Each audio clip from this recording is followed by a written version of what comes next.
જય બજરંગબલી। નમસ્તે મિત્રો, મારી યુટ્યુબ ચેનલમાં આપનું સ્વાગત છે।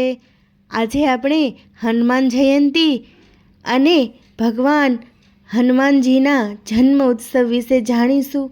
દર વર્ષની જેમ ચૈત્ર મહિનાની પૂર્ણિમાના દિવસે હનુમાન જયંતી ઉજવવામાં આવે છે। આ દિવસની લોકો આતુરતાથી રાહ જુએ છે। આ દિવસ હનુમાનજીના જન્મ જયંતી તરીકે ઉજવવામાં આવે છે। આજનો દિવસ ખૂબ જ પાવન અને પવિત્ર છે, કારણ કે આજે આપણે પવનપુત્ર રામ ભક્ત શક્તિ અને ભક્તિના પ્રતીક શ્રી હનુમાનજીનો જન્મ ઉત્સવ ઉજવી રહ્યા છીએ। હનુમાનજી માત્ર શક્તિ અને પરાક્રમના સ્વામી જ નથી, પરંતુ નિષ્ઠા, ધૈર્ય અને સમર્પણના ઉદાહરણ પણ છે। હનુમાનજીનો જીવન સંદેશ। શ્રી હનુમાનજીનો જીવન સંદેશ અમને શીખવે છે કે જીવનમાં કોઈ પણ મુશ્કેલી આવે, આપણે ધૈર્ય અને સમર્પણ સાથે તેનો સામનો કરવો જોઈએ। હનુમાનજીની ભક્તિ નિષ્કપટ અને નિષ્કલંક છે। તેઓએ શ્રી રામને સર્વોચ્ચ માન્યા અને તેમના જીવનનો એકમાત્ર ધ્યેય ભગવાન રામની સેવાનો રહ્યો।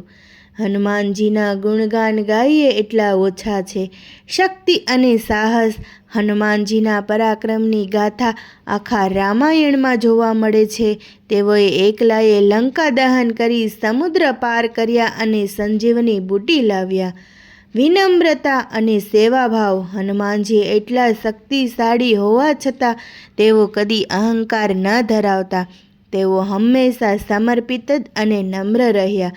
નિષ્ઠા અને વિશ્વાસ। જીવનમાં જો કોઈ મહાન કાર્ય કરવો હોય તો હનુમાનજીની જેમ વિશ્વાસ અને નિષ્ઠા જરૂરી છે। હનુમાન જયંતીની ઉજવણી આપણે ચૈત્ર પૂર્ણિમાના અવસરે દેશભરમાં હનુમાન જયંતીની ઉજવણી કરવામાં આવે છે। આ દિવસે મંદિરોમાં હનુમાન ચાલીસાનું પઠન, ભજન કીર્તન અને વિશેષ પૂજા કરવામાં આવે છે। ભક્તો ઉપવાસ રાખે છે અને હનુમાનજીની કૃપા મેળવવા માટે પ્રાર્થના કરે છે।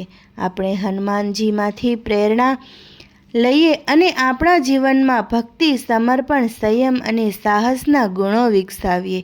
હનુમાન જયંતી માત્ર ઉત્સવ નથી, પણ જીવનમાં સકારાત્મક અને ધર્મની દિશામાં આગળ વધવાની પ્રેરણા આપે છે।